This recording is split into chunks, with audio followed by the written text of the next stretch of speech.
مومنوں پر تیرا ہو تو اپنے آقا پر درود۔ کچھ لوگوں نے یہ جرم کیا تو ہم کلمہ پڑھنے والوں نے بھی جرم کے اندر پاؤں پیچھے نہیں رکھا، انہوں نے بھی نعرے مارنے شروع کر دیا، الصلاۃ والسلام علیک یا نورا من نور اللہ۔ آپ نہیں سمجھتے محمد صلی اللہ علیہ وسلم اتو اتو بشر سن، وچو وچو نور سن۔ بظاہر بشر تھے، حقیقت میں بشر نہیں تھے، بلکہ اللہ کے نور کا ٹکڑا تھے۔ ارے بھائی، جو اللہ کے نور کا ٹکڑا ہوا تو وہ کیا ہوا؟ اللہ نہ ہوا؟ عقل یہ کاغذ ہے، اس کاغذ میں سے یہ کاغذ میں نے الگ کر دیا، یہ کاغذ۔ اب کتنے کاغذ ہو گئے میرے پاس جی؟ ایک اے نے، ایک کاغذ نے، یا دودھ دے؟ یہ بکری تو نہیں بن گیا، کاغذ ہی رہا نا، جنس تے چینج نہیں ہوئی نا، ایک ہی رہی۔ دو ہونے کے بعد دونوں کی چیز تو ایک رہی۔ اللہ کے لیے اعلیٰ مثال سمجھانے کے لیے مثال دی ہے۔ آپ کہتے ہیں کہ محمد صلی اللہ علیہ وسلم اللہ کے نور میں سے نور ہے، تو پھر کتنے ہوئے اللہ؟ محمد صلی اللہ علیہ وسلم اللہ کے نور میں سے اللہ ہوئے تو اللہ کا نور ہی رہے نا، مخلوق تو نہیں، خالق کا نور ہے۔ تو پھر مجھے بتائیے طائف میں پتھر کس کو پڑ رہے تھے؟ پھر مجھے بتائیے کس کے کندھے پہ اونٹ کی اوجڑی پھینکی گئی تھی؟ پھر مجھے بتائیے کس کے گلے میں کپڑا ڈال کے کفار نے ایسا بھینچا تھا کہ آپ کی آنکھیں مبارک ابل پڑی تھی؟ ابو بکر نے آ کے اس کافر کو دھکا دے کے گرایا تھا اور کہا تھا اس کو اس لیے قتل کرتے ہو، اس کا یہ جرم ہے کہ یہ کہتا ہے کہ میرا اللہ ایک ہے۔ وہ کون تھا جس کی بیٹیوں کو ابو لہب کے بیٹے گھر بیٹھے طلاق دے گئے تھے؟ وہ کون تھا جو ابو بکر کے پیچھے سوار ہو کر ہجرت کے لیے غاروں میں چھپے تھے؟ وہ کون تھے؟ اللہ تھا یا رسول اللہ تھا؟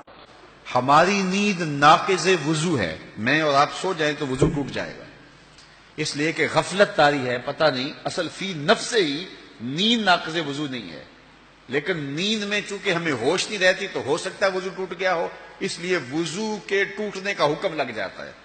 تو نیند فی نفس ہی اگرچہ ناقض وضو نہیں، لیکن نیند وہ حالت طاری کر دیتی ہے کہ ہمیں اپنی خبر نہیں ہوتی، لہذا ناقض وضو قرار پائی۔ لیکن نبیوں کی نیند ناقض وضو نہیں ہے۔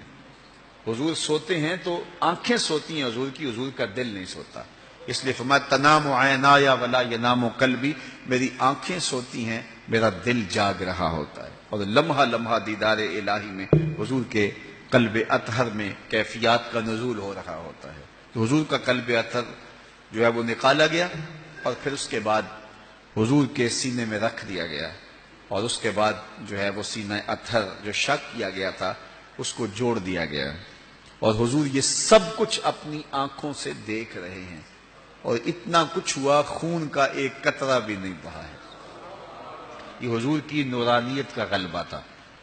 حضور بشر بھی ہیں، حضور نور بھی ہیں، یہ بات ذہن میں رکھیں، حضور بشر بھی ہیں، حضور نور بھی ہیں، چونکہ نور اور بشر میں منافات نہیں ہے، نور کی ضد بشریت نہیں ہے، نور کی ضد ظلمت ہے، یہ بچہ بچہ جانتا ہے۔ نور کا مقابل جو ہے، نور کی جو ضد ہے وہ ظلمت ہے، اندھیرا ہے، نور کی ضد بشریت نہیں ہے۔ یہ شیشہ ہے، یہ لوہا ہے، یہ نہیں ہو سکتا، کیونکہ یہ آپس میں ضدیں ہیں۔ یہ شیشہ ہے، یہ مہنگا ہے، یہ شفاف ہے، یہ خوبصورت ہے، یہ سب کچھ ہو سکتا ہے، چونکہ اس کا شفاف ہونا یہ منافات نہیں ہے، مہنگا ہونا منافات نہیں ہے۔ تو نور بھی ہو، بشر بھی ہو، یہ منافات نہیں ہے۔ قرآن اٹھائیے، جب جبریل امین حاضر خدمت ہوتے ہیں حضرت مریم کے پاس، تو قرآن بتاتا ہے نا فَتَمَثَّلَ لَهَا بَشَرًا سَوِيًّا، مکمل بشر بن کے آئے۔ تو بشر بھی ہو، نور بھی ہو، اور ایک ذات میں دونوں کا اجتماع ہو، ممکن ہے۔ نور کی ضد ظلمت ہے، نور کی ضد بشریت نہیں ہے، اور حضور بشر بھی ہیں، نور بھی ہیں۔ لیکن اگر بشر ہیں تو کائنات میں ایسا بشر کوئی نہیں، اگر نور ہیں تو کائنات میں ایسا نور کوئی نہیں۔ بشر ہیں تو سارے بشر مسجد اقصیٰ میں پیچھے کھڑے ہیں، نور ہیں تو بیت المعمور میں سارے نور پیچھے کھڑے ہیں۔ اللہ اکبر۔ تو وہ شان اللہ تعالیٰ نے اپنے محبوب کو عطا فرمائی۔